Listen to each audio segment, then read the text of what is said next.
The girl's name was Elena Marsh, and she vanished on October 14th, 2019. It wasn't immediate news, not even local news.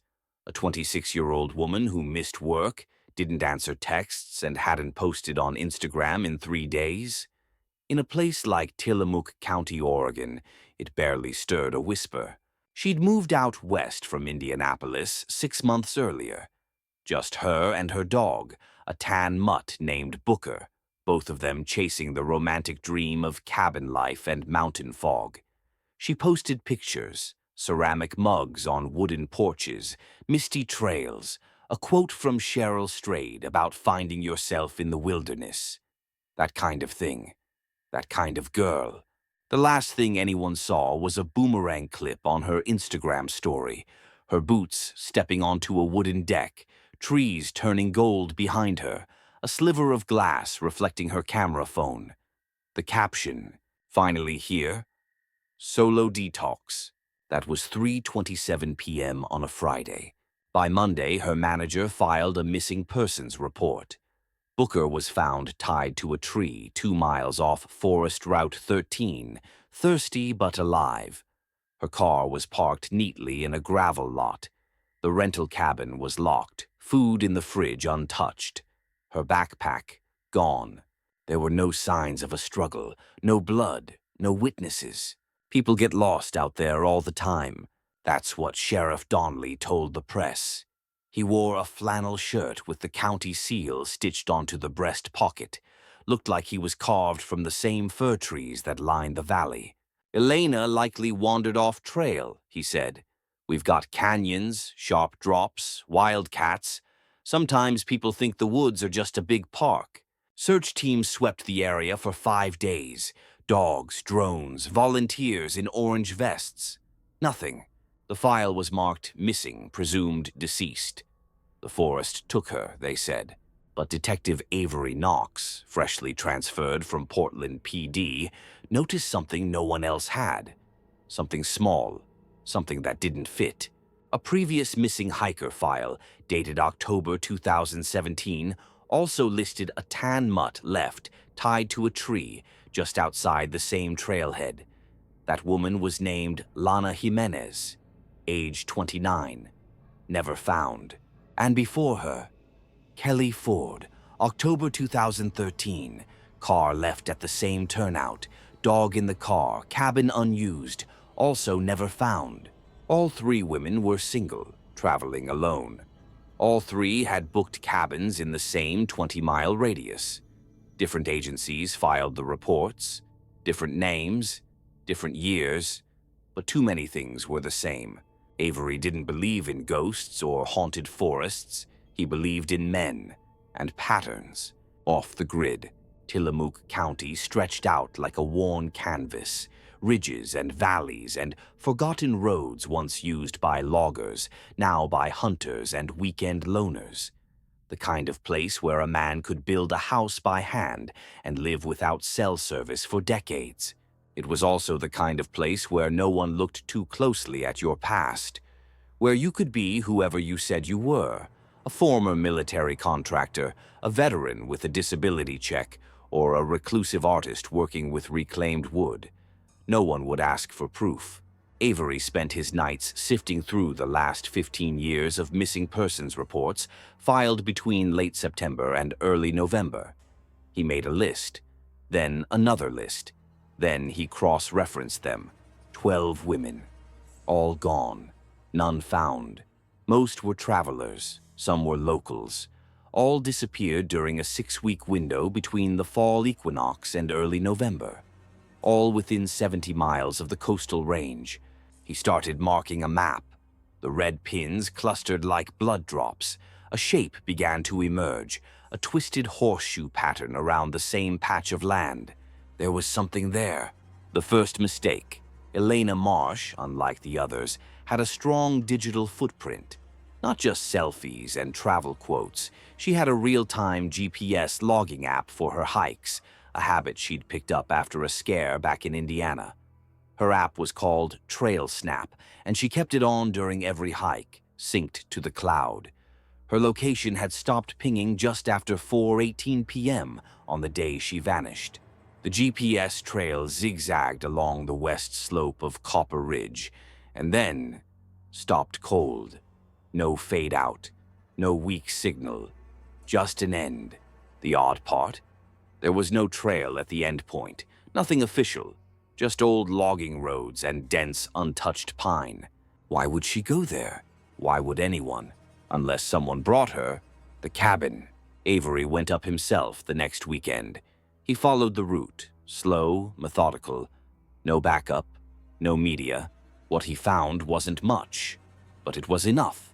A set of faint tire tracks on dry earth, 2 weeks old but still readable. Wide-set wheels, heavy vehicle, off-road capable, and deeper than a typical SUV. Something large, more curious. He found an old, moss-covered concrete foundation about half a mile off the trail. No house, just a stone slab, maybe once a hunting cabin. Nothing in the system about it, but someone had been there. Fresh cigarette butts, a torn Ziploc bag, no fingerprints, and something else. A tiny scrap of woven fabric, red and black plaid, snagged on a nail sticking out of the slab. It matched the shirt Elena was wearing in her last photo. The Ghost Town Killer. That's what they started calling him in hushed tones online. Reddit threads popped up in true crime forums. TikTok sleuths began filming content in the woods. But the locals didn't want media attention. The sheriff refused further comment. Urban hysteria, he said, but Avery wasn't listening to them. He had a map. He had a theory. And deep down, he suspected something terrifying. This man had been doing this for years, maybe longer, and no one had ever gotten close. Until now. It started with the red pins on the map. Avery Knox spread the county maps across the floor of his rented house like someone trying to find meaning in chaos. His fiancée used to tease him for this, how he couldn't think straight unless things were physically in front of him. But that was before Portland, before the drinking, and long before he took the transfer out to nowhere. Each pin marked a missing woman. 12 in total. Different towns, different agencies, but always within the same stretch of forest, a quiet loop of unincorporated land between Rockaway Beach and Hebo. Land with no zoning, no power lines, no eyes. Avery layered weather reports, hunting seasons, logging schedules. Then he noticed something strange. All the disappearances happened on weekends, all within 45 days of October 1st. None during the summer, none during winter, just fall. And the thing that really stuck out? Not a single woman had vanished during the work week. Whoever he wasn't impulsive. He planned, he waited. He knew the land and the schedule. He was precise. He was hunting. Backwards. Avery decided to work the case backwards, not from the victims, but from the locations. He compiled a list of all short-term rental cabins in the area over the past 15 years. A nightmare of fragmented data, Airbnb aliases, VRBO listings, Craigslist ads, even local newspapers offering secluded retreats with cash-only payment. He pulled tax records, utilities, business licenses. Most led nowhere. But 3 cabins, 3, had popped up over and over. Not under the same names, not the same addresses, but the same host phone number, masked through a VoIP service. Whoever this person was, they'd changed names, emails, even cabin decor. But the booking behavior was identical. Always October, always solo guests, always women. And then the ad would vanish. Each cabin was shut down for maintenance shortly after a woman went missing. And then 6 months later, a new listing would appear under a new name. It was a shell game, but Avery had his first lead. The property, the most recent rental, Elena Marsh's, was called Whispering Pines Lodge. It wasn't a lodge. It was a one-room structure off an unmarked gravel road, backed up to 5 square miles of private timberland. Avery pulled the deeds. The land was owned by a trust. Cascade Ridge Holdings, registered in Nevada with no contact information. But one of the co-signers, a name buried in the LLC paperwork, Daniel H. Weller. It was the first name Avery would learn, and he wouldn't forget it. Who is Daniel Weller? There wasn't much. He was 45, no children, listed as self-employed in property maintenance. Former military, served in logistics during the Gulf War, discharged without incident. No criminal record, no social media. Rented a small house outside of Nehalem. He had a hunting license, no flagged purchases, no restraining orders, paid his taxes. In other words, boring. Clean. Too clean. But then Avery looked closer. Daniel had purchased a used Dodge Power Wagon 2 years earlier. Lifted suspension, all-terrain tires. Perfect for disappearing into the hills. The seller had noted minor customizations and an aftermarket winch system. Daniel had also bought 10 acres of land 3 miles from the Whispering Pines rental back in 2012. Nothing was built there. No driveways, no improvements. Just trees. He paid property tax on it like clockwork. Most people don't pay to own trees they never use, unless they're using them for something else. The survivors we missed. In a desperate move, Avery went to hospitals, not in Tillamook, but in surrounding counties. He started digging into records, women admitted with concussions, exposure, signs of assault, but who were too disoriented or traumatized to file proper reports. He found 3 such cases, one in 2009, one in 2011, and one in 2016. Each woman had been found near the highway, barefoot, confused, and unable to recall the past 24 to 48 hours. All were assumed to be suffering from exposure and drug-related memory loss. No kits were performed, no investigation followed. The woman from 2016 had a fractured wrist and dirt under her fingernails. No charges, no suspects, no follow-up. Avery called her. Her name was Mira Klein. She lived in Idaho now. When he asked if she remembered anything, she paused. Her voice shook. I told the ER doctor I thought I'd been in a cabin, that someone was watching me, but no one believed me. They said I was just dehydrated. Avery asked if she'd gone hiking. No, she said quietly. I was supposed to meet someone, a guy. We matched on Bumble. He never showed, she said. She doesn't remember what happened after that. Avery asked if she remembered the name he used. Danny, she said. The pattern emerges. Back in his office, Avery pinned Daniel Weller's photo, what little he could find, onto the map.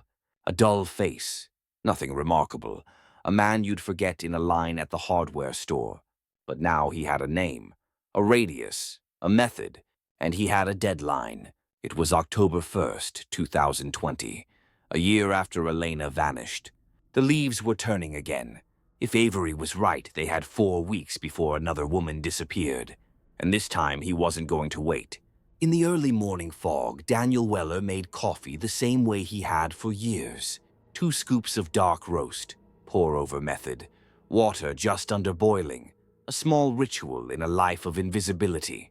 His cabin, more of a shack really, sat 10 miles from the closest neighbor, surrounded by dense pine and the soundless hush of coastal Oregon wilderness.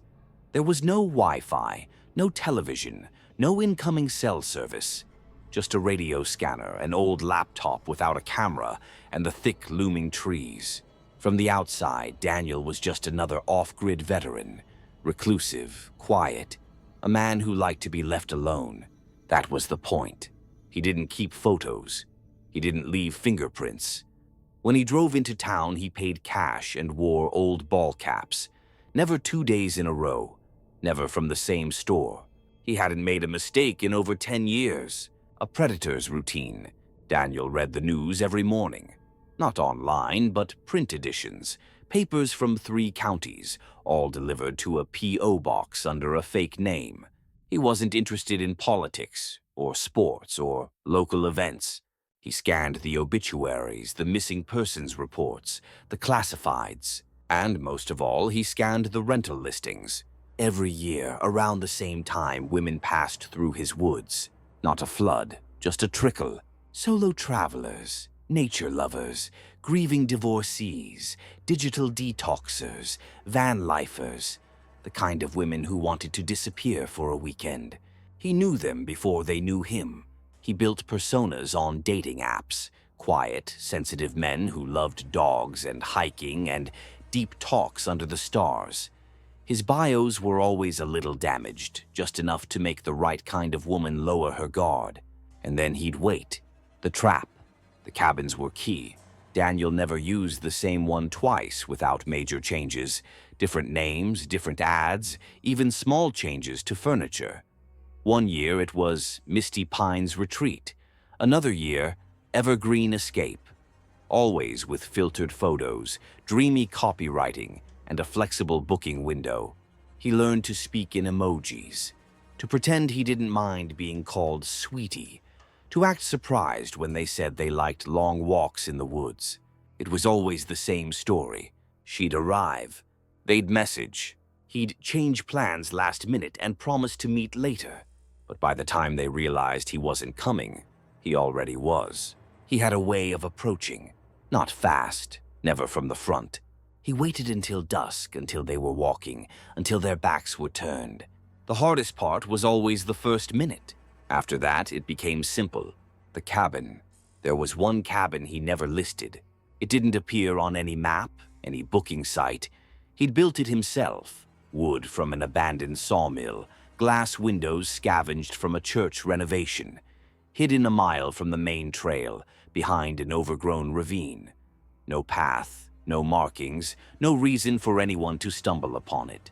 Inside, one cot, a heavy chain bolted to the wall, a cooler, a small camera on a tripod, and a trapdoor leading to a root cellar lined with thick rubber mats. He never used it more than once per year. He didn't need to. The October rule. Daniel had rules. Rules kept him alive. Only in October. Always late in the month, never early. Only one per year. Greed was what got people caught. Never in the same clothes. Burn them afterward. Never keep trophies. Memories were enough. Never speak their names aloud. He didn't think of himself as a killer. Not really. He thought of it as removal. The women were always drifting, always sad. Something in their eyes that told him they'd already let go. He just finished it for them. And afterward, when it was done, when the ground was disturbed, and the wind moved through the pines like nothing had happened, he would stand very still, and the forest would be quiet again. A glitch in the system. But this year, something was off. It was October 7th, and no one had booked.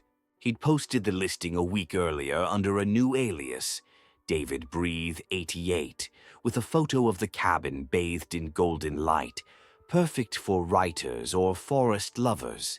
But only a few clicks. No messages. He checked his other listing, the one tied to the burner phone. Nothing. He double-checked his app profiles. Nothing there either. He felt it then, a sliver of something he didn't like. A shadow in the pattern. He told himself to be patient. Sometimes the right girl came late. Sometimes they didn't come at all. But Daniel knew his own patterns better than anyone.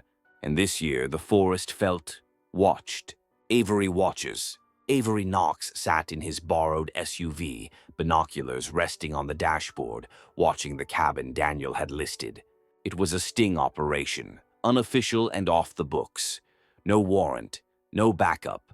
Just long hours and a burner phone running the fake profile, Cat Cascadia 33. Profile pic. A hiker in a red flannel. Not real. Just enough to catch a predator's eye. The message went out that morning. Hey, just booked Whispering Pines for a solo weekend. Your pics are beautiful. Wow. He waited. And then, thanks. It's peaceful up there. You'll love it. The first nibble. Avery stared at the reply. Neutral, polite, nothing incriminating. But his gut told him. It was him. Daniel Weller had just stepped into the open, and the trap was about to close. The first mistake Daniel made was subtle. He changed his pattern. Not much. Just the way he answered the message, quicker than usual. Too quick. The kind of reply someone sends when they're not browsing, but waiting. Avery saw it. He didn't respond right away. He let it sit for 4 hours, then sent a casual follow-up. Thinking of bringing my dog. That okay? He's a little skittish. The reply was measured. No dogs, sorry. Coyotes out there, not safe. It was a strange line. Most owners said pet deposit or not allowed inside. This wasn't about rules, it was about control, isolation, no noise, no animals, no interference. Avery didn't need confirmation. He had it, but the problem was, he couldn't do anything. Not yet. The rules that bind. Avery wasn't working with a task force. He was working with a wall of agencies that didn't talk, departments that didn't share records, and lawyers who warned him not to overreach. They had nothing on Daniel Weller. No body, no forensics, no eyewitnesses, no warrant, and no budget. His lieutenant had already told him to drop it. This isn't your jurisdiction, Knox. You're not a ranger and you're not a fed. But Avery knew what Daniel was. He could feel it in his bones, the way survivors described the emptiness, the cold, the missing hours. Not rage, not chaos. Surgical evil. It reminded him too much of the case that broke him in Portland. The girl they never found. The parents who called every holiday. The suspect who walked because no one followed the first 72 hours hard enough. He wasn't going to let it happen again, even if he had to go alone. Daniel feels it too. Out in the woods, Daniel watched the clouds roll in over the ridge. He felt it in his stomach, the quiet tension that something was off. The girl was too easy, too quick to share. Her messages were casual but not messy. She never asked for details about the cabin, never mentioned what time she'd arrive. She wasn't real. He wasn't sure how, but he knew. Someone was watching him. That night he left the cabin in silence. No lights, just boots and the dark. He followed no trails, but he left no footprints. The grave that wasn't. Avery took a gamble. He returned to the 10-acre property Daniel had purchased back in 2012, the one with no improvements, no paths, just brush and silence. He wasn't allowed to be there, but at dawn, with no one watching, he climbed the hill alone and started walking in a grid, scanning for anything unnatural. Soil patterns, animal disturbance, tool marks. On the second pass, he saw it. A subtle depression in the ground. Too straight to be an animal, too shallow to be septic or utility. He got on his knees and brushed the earth away with his fingers. No body. Just plastic sheeting, compressed dirt, and a rotted piece of nylon cord. Old. Years old. Avery sat back on his heels. He wasn't sure whether to feel victory or failure, but he had what he needed. Probable cause. Now it was just a matter of time. The wait. He kept messaging the profile. Finally heading out there Friday, hope it's as peaceful as you say. No reply. Then the app went dead. Deleted. Avery's stomach dropped. He checked the listing. Gone. The burner number. Disconnected. Daniel Weller had just erased himself again. But he had slipped. This time, Avery had metadata. IP logs from the booking site. A paper trail on the Shell LLC. A timestamp on cell tower pings. He filed for a warrant that afternoon. The cabin revisited. 3 days later, Avery returned to Whispering Pines. This time with backup, 2 deputies, a forensic tech, and a warrant signed by Judge Rainier. The cabin looked the same, cozy, empty, a fake peace. But under the floorboards they found what they weren't supposed to. A rusted handcuff bolt, a bundle of zip ties, an old flip phone with no SIM card, and a tiny sliver of fabric caught behind the wall. Red flannel, torn. It wasn't much, but it was evidence. And it meant the ghost they were hunting had left a footprint after all. The call. That night, Avery received a call from a blocked number. He almost let it go, but instinct said otherwise. He picked up. Silence. Then a man's voice. Calm, gentle, almost disappointed. "You're not her." Then the line went dead. Avery stared at the phone for a long time. He wasn't sure what scared him more, that Daniel had made contact, or that Daniel had known it wasn't real. When Avery submitted the file on Daniel Weller to the State Bureau, he expected resistance. He didn't expect laughter. "Weller?" the agent on the other end said. "Never heard of him. No priors, no flags, no red notices. Nothing." "I'm not saying he's wanted," Avery replied. "I'm saying he's dangerous." "Well, then you better find a victim, detective." Click. It was the same wall again, same cold reality. No body, no case. Scraping shadows. Avery doubled down. He pulled utility records, land surveys, delivery logs, anything Daniel might have touched. And then he looked deeper. Obits with no photos. Socials with half a life. Payments made from towns that don't exist anymore. Daniel was real, but not traceable. He didn't have a Facebook. No DMV renewal since 2018. No credit trail after 2020. He lived like a ghost, and now he was gone like one. Avery sat alone in the evidence room with the box of zip ties, the burned fabric, and the broken cell phone. All of it felt like breadcrumbs in a forest designed to eat you alive. The Portland girl. The case he couldn't forget. In 2017, a 24-year-old artist named Lena Caro vanished on her way to a cabin retreat outside Portland. Last seen pumping gas. She never arrived. No body. No known suspect. Only a receipt for trail mix and a handwritten journal entry. Some people disappear on purpose. I just want to pause. Her car was found a week later. Doors locked, purse inside, and one partial boot print in the mud. Impossible to identify. Avery had been a junior detective then, fresh out of uniform, hungry, stupid. He chased every lead for a year, wrecked his marriage, burned through 3 therapists. And when the case went cold, it wasn't just her they buried. It was him too. But now he was certain. Lena was one of his. The message in the moss. Avery went back to the Whispering Pines property, this time alone, armed with a thermal drone and a crowbar. He didn't wait for more warrants, didn't ask for backup. This wasn't policy anymore, this was debt. Deep in the ravine behind the cabin, where trees bent unnaturally and moss grew too thick, the drone picked up a heat pocket. Too square to be natural. He hiked down with gloves and started digging by hand. 3 hours in, he found it. A storage chest buried under plastic and wire mesh, sealed tight. Inside, a digital recorder, a USB drive, a small velvet ribbon soaked in time, and a label, handwritten, Caro, Voices from the Dark. The recorder clicked on with a hiss, then breathing, then her voice, Lena, weak, shaking, whispering to herself. Day 3, I think. He's not here. I don't think he ever was. I don't know where I am. If someone finds this, I was real.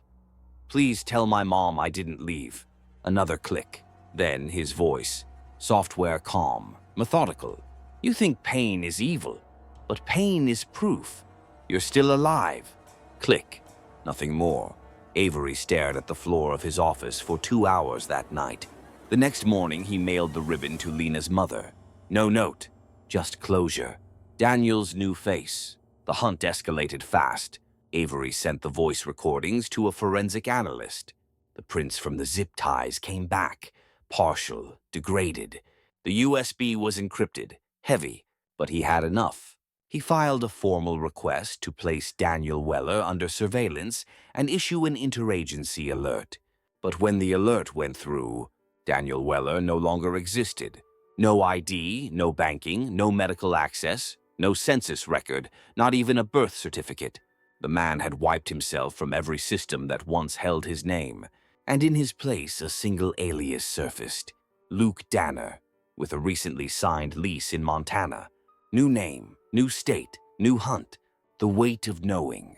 Avery sat at a motel desk in rural Idaho, 20 miles from the Montana border. He stared at the file for Luke Danner. A ranger's uniform, clean-shaven, volunteer coordinator. No arrests, no priors. But the smile, the eyes. It was him, and now Daniel Weller had a badge, access, authority, a whole new set of victims. Avery put down the photo and cracked his knuckles. He wasn't going to let another girl vanish. Not this time. The ranger station at Bitterroot North looked like something out of a postcard. Wooden siding, snow-capped peaks in the distance. A rescue sled leaned against the fence, and inside the glass office, Luke Danner poured coffee with a smile. Locals liked him. Volunteers trusted him. Even the sheriff called him dependable. He led hikes, gave safety talks, posted selfies with park visitors. His file was immaculate, glowing reviews, 0 incidents. But Avery knew the pattern. He'd seen it before. The disappearances that don't count. Bitterroot North was massive, stretching into Glacier Park, riddled with valleys and back trails that didn't appear on Google Maps. The perfect place to vanish. And people did vanish. At least 6 hikers unaccounted for in the past 18 months.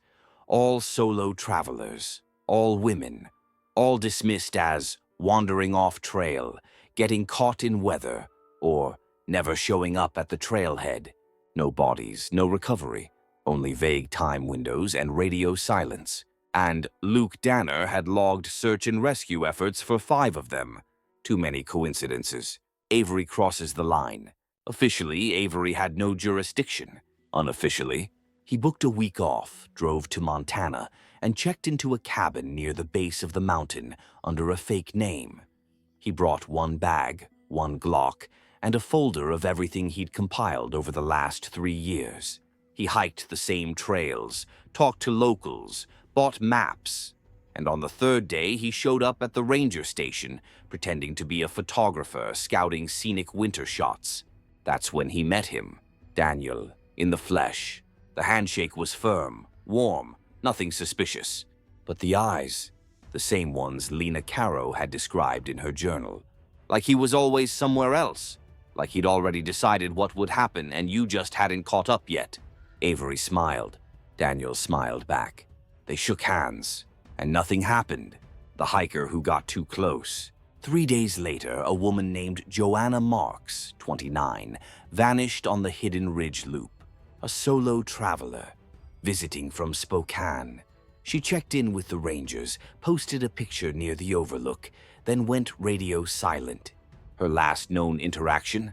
A brief chat with Ranger Danner, who logged it as routine contact. The search lasted 4 days. No trace, no footprints. Only a discarded protein bar wrapper found near a hunting blind, and a strand of dark hair caught on a branch 12 feet off the ground. It wasn't conclusive, but Avery didn't need it to be. The cabin in the pines. What Daniel didn't know, or maybe didn't care about, was that Avery had a drone watching his every move. He tracked his car, followed the GPS pings, noticed he wasn't going home after work.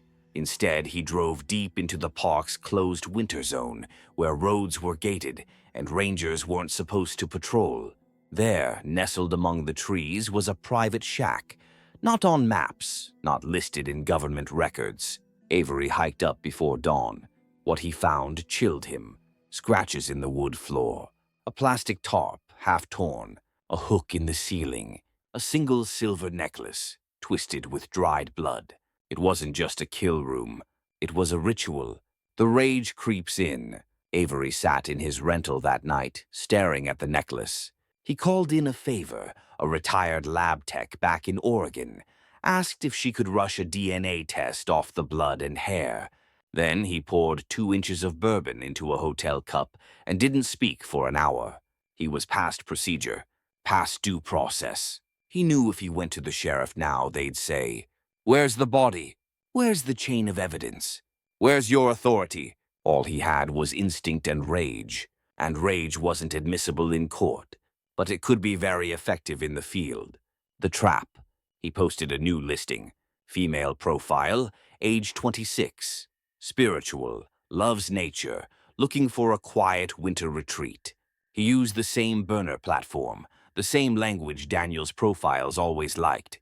He included a soft photo, not too sexy, just enough to draw attention. And he waited. 2 days later, Response received. From a verified user named RS. Simple message. Cabins available. Quiet. No signal, so bring books. It was him. Avery replied casually. I'm in. Just tell me where to leave the car.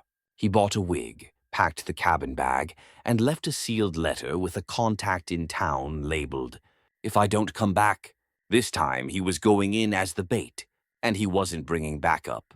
The snow fell heavy that morning, the kind of quiet that eats sound, where even breath feels too loud. Avery, now Ava with makeup and a thick parka, left the rental SUV at the designated mile marker. He walked the last half mile with the bag slung over one shoulder, heart pounding like it wanted to run ahead of him. The GPS was dead, the signal gone, no service, no backup, just coordinates and silence.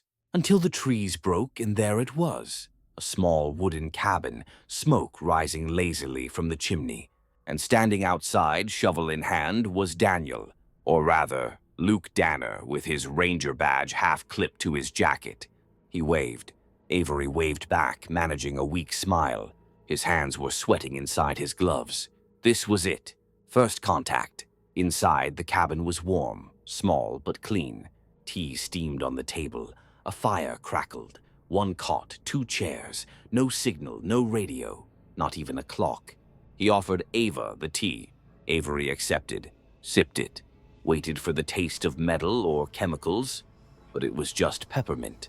Daniel, calm, conversational, asked about her travels, her journey, her love for nature, and Avery, using his best improv, played the part of a soul-searching yoga instructor from Bend, Oregon.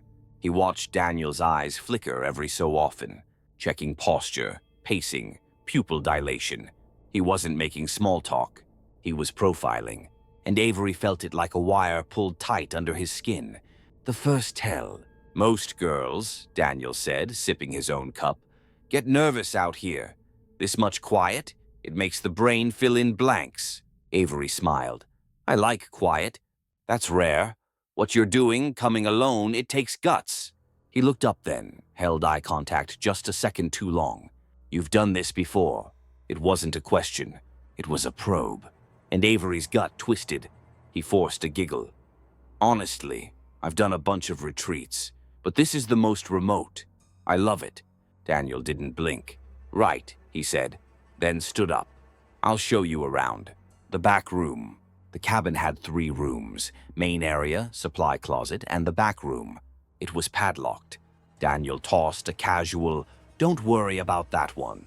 Storage, before leading him outside, pointing out the trail loop, the creek, the outhouse. But Avery saw the scratch marks near the lock, and inside his coat pocket his hand stayed on the grip of his Glock. He didn't know if the girl, Joanna Marks, was still in there, alive or dead. He didn't know if this was about to turn into a recovery or a rescue, but he knew one thing for sure. He wasn't the only liar in that cabin. The shift. They made dinner together, some kind of canned chili and crackers. Daniel watched Ava slice vegetables with steady hands. You're too calm, he said finally. Avery paused. What? You're not scared. Or maybe you are, but you hide it too well. Should I be scared? Daniel tilted his head. That depends on what you think this place really is. Silence. Just the fire crackling, a draft moving the door. Then Daniel leaned in, voice low, almost amused. You're not Ava. Avery's jaw tightened. His fingers slipped beneath the table to the holster on his thigh. Daniel smiled. There's something in your eyes, the way you move, the way you track everything. You're not running from anything. You're hunting. Then he stood, walked slowly toward the back room, pulled out a small silver key. You came here looking for a monster, he said. Let's see what you found. Behind the door. The padlock clacked. Daniel stepped aside and opened the door. Inside, dark. Avery drew his gun and moved cautiously forward, every nerve firing. The air was stale, heavy, but what he saw wasn't what he expected. No bodies, no chained victims, just a chair, bolted to the floor, straps on the arms, a camera on a tripod, plastic sheeting covering one wall, stained with something, and on a small table, a box of old VHS tapes, handwritten labels: Portland Girl, Caro, Brandy, Rita, Jessica, Experiment 6. Daniel leaned against the door frame. I don't need trophies. I document, observe, learn. Avery turned toward him, gun raised. You're under arrest. Daniel didn't flinch. He almost looked relieved. Finally, he said, took you long enough. But it's never that easy. A noise behind Avery. A click. He turned just as the power died and the firelight vanished. And then, pain. White hot, blunt, side of the head. The last thing he saw before collapsing was Daniel's face. Calm, disappointed, and whispering. You really thought it would be that easy?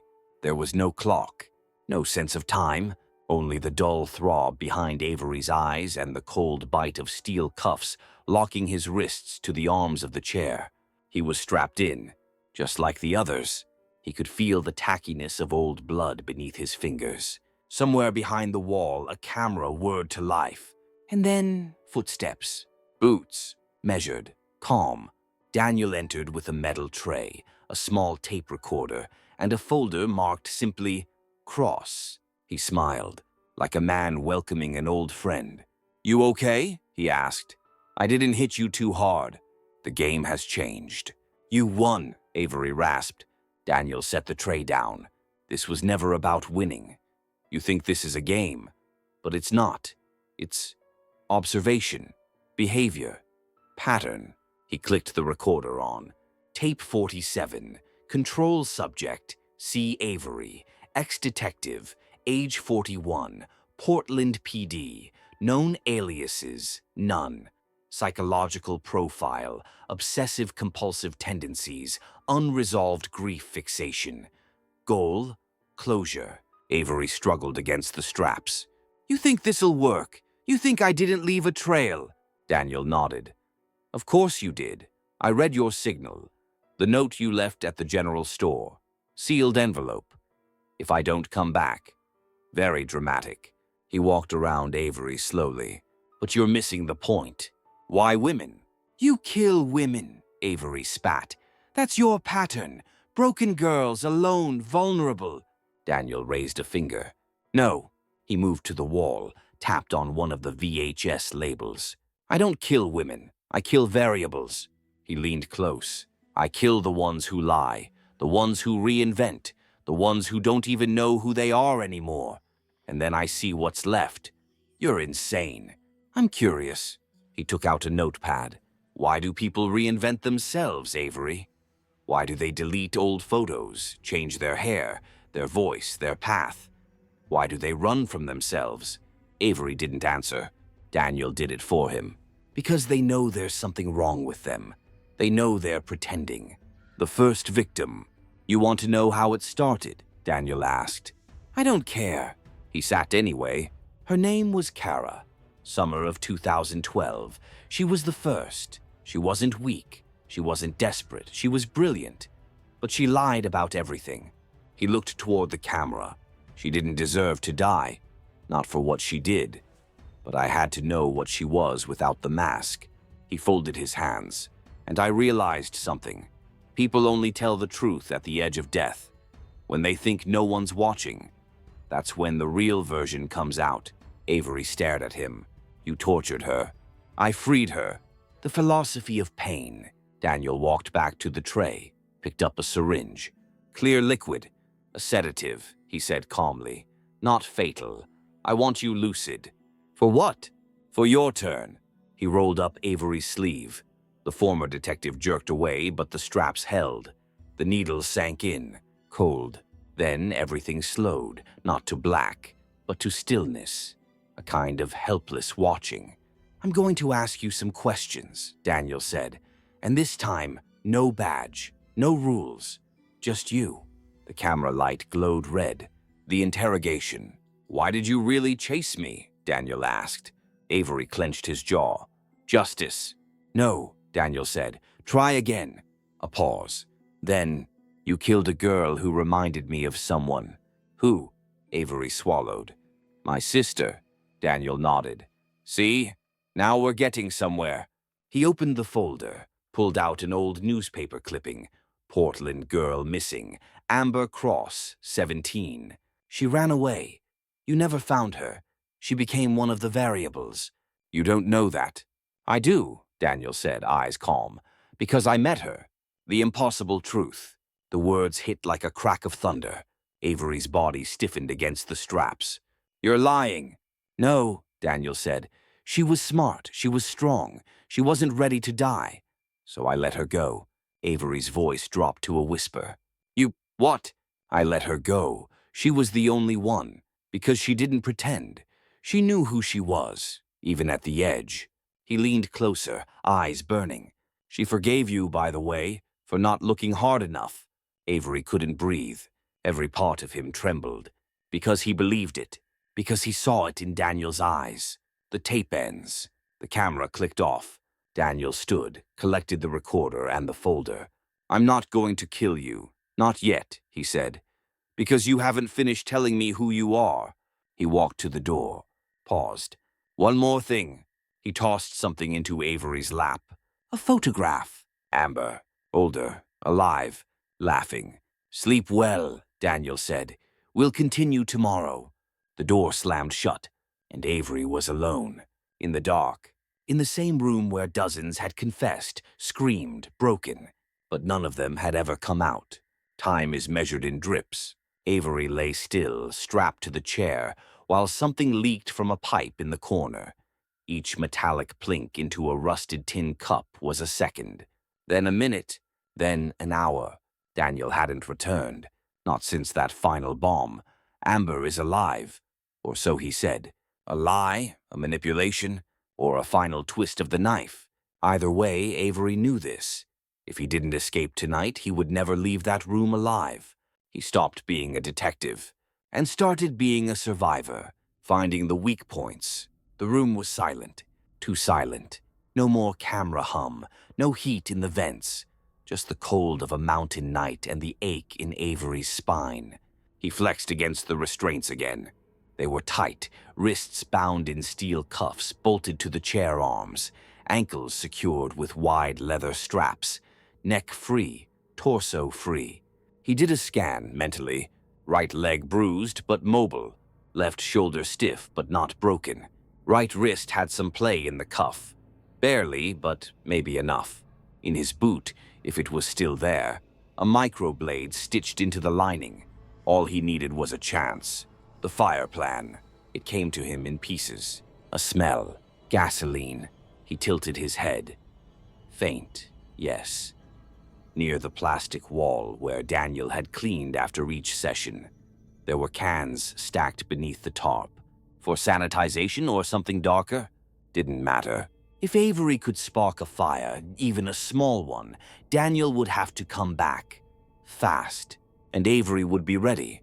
He looked around again. Electrical socket. Loose wire. That leak. Maybe flammable. Maybe just hot. It was insane.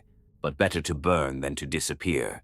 The first move. He started working the right wrist. Tiny movements. Flex. Twist. Grind. Pain bloomed. Skin tore. But the cuff shifted. An inch. He exhaled through his nose. Again. Wrist raw, slippery with blood, but almost... Click. The cuff came loose. He didn't smile. Not yet. He reached slowly toward his boot, heart slamming. Felt it. The hidden blade. Small but sharp. He went for the left strap next, careful not to rush. Minutes passed. Then, freedom. Burning the past.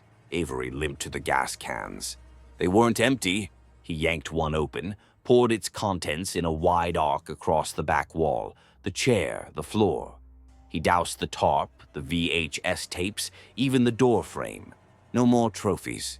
No more history. He found a fuse box, exposed wire humming faintly. He peeled the rubber, twisted it, made a crude spark gap with a bent nail. Now he needed time. He grabbed a roll of gauze from Daniel's tray, stuffed it into the gas-soaked crack between chair legs, trailed it to the wire. When it sparked, it would go fast. He backed away. Ready. The return. Footsteps. Outside. then the rattle of a key. Avery crouched behind the cabinet, crouched and silent, blade ready in one hand, the unplugged camera cable looped in the other. The door opened. Daniel stepped in, saw the empty chair, and froze. Avery moved, silent, fast. A flash of silver, the cord wrapped tight. Daniel fought, elbowed, kicked. But Avery didn't let go. He drove the blade once into Daniel's thigh, then again into his ribs. Daniel collapsed, breathing but barely. Avery looked down at him, face smeared with blood. "You lied about her." Daniel smiled, coughing. "Did I?" Avery didn't answer. He dragged the limp body back into the room and lit the fuse. The escape. The fire caught like a secret too long buried. First a hiss, then a roar. Plastic curled, tape reels melted. The stench of burnt chemicals filled the room. Avery staggered out, boots slipping on ice. He didn't look back. He found Daniel's truck parked under a tarp 50 yards from the cabin. Inside, keys. He started it. As the flames reached the roof behind him, the call. He drove until the signal returned. 3 bars, then 4. He pulled over on a ridge, hands shaking. Dialed one number. Special Agent Rachel Eames. When she answered, he didn't explain. He just said, "I found him. The cabin's gone. He might not be dead." Then, he said, "My sister's alive." Pause. "Do you believe him?" Rachel's voice was quiet. "I believe monsters lie, and I believe they don't always lie completely." One last tape. Avery sat in the truck, breathing in smoke and frost. He reached into his jacket pocket and found something Daniel must have slipped there before the struggle. A small black VHS tape. Label, Amber. His fingers trembled. He didn't have a player, didn't want one, but he didn't throw it away. He just sat there staring at the label and whispered to himself, "If you're alive, I'll find you, and if he lied, I'll kill him for real next time." Behind him, the fire turned the sky orange, and the snow fell again, covering everything. The city was cold but familiar. Portland's streets glistened with fresh rain and the amber glow of street lamps. Avery stepped into his small apartment, the scent of old paper and stale coffee greeting him like an old friend. He placed Daniel's tape carefully on the kitchen counter. No player here either, but a few blocks away was a dusty shop, Retro Rewind, where the past still lived on VHS and vinyl. A stranger's help. At the shop, Avery met Maggie, a woman in her late 20s with sharp eyes and a collection of tattoos that told stories he couldn't begin to guess. "I don't usually do this for cops," she said, sliding the tape into a battered VCR. "But you look like you need answers." The screen flickered to life. Amber's story. The grainy tape showed a young woman, camera shaking slightly. Amber. Her voice was soft but steady. "I don't know who to trust," she said, "or who I even am anymore." Scenes of a younger Amber playing guitar, laughing with friends, then sobbing in silence. The tape ended with a chilling message. "If you find this, keep looking. It's not over." A new lead. Maggie handed Avery a folded letter found in the tape box. It was addressed to him, in Daniel's handwriting. "I'm sorry you had to find this way," it read. "Amber never stopped running, but she wanted you to know the truth. Not everything can be burned." Avery's hands shook. The final meeting. Outside the shop, a woman waited. Tall, confident, with eyes like the storm. "I'm Amber," she said simply. No fear, no apology, just truth. Closure or beginning? Avery's world shifted. The lines between hunter and hunted blurred. The past was alive, and the future uncertain. But one thing was clear. The story was far from over.